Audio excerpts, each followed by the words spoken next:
Ko Mataaho Collective he kāhui ringa toi wahine Māori. 4 friends who have been together since 2012. Kei te rangahau, kei te aro mātou ki ngā mahi toi o tātou tipuna. And we show all over the world. What really got us going was looking at Māori use of sewing. Ngā mahi o tātou tipuna, ara ko te raranga, te whatu.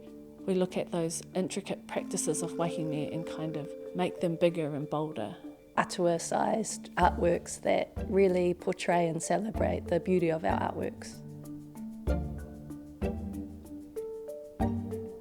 Ko ngā mahi o ngā atua wahine, he tino whakaawe-awe i a mātou mahi. It's really important for our narratives to centre wahine. Colonisation's affected Māori women different than Māori men, and we feel that there's still a very strong need to acknowledge and celebrate the amazing atua wahine that often aren't acknowledged or known about.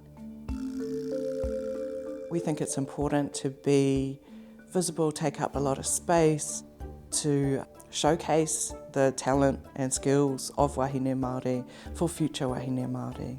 That might be activism, but we see it as our responsibility. Kāre he kupu kia whiwhi tēnei tohu no te wakatue.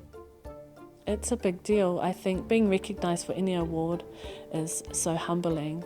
To be acknowledged by our own people and to have that recognition. Showcase the talent and skills of wahine Māori for future wahine Māori.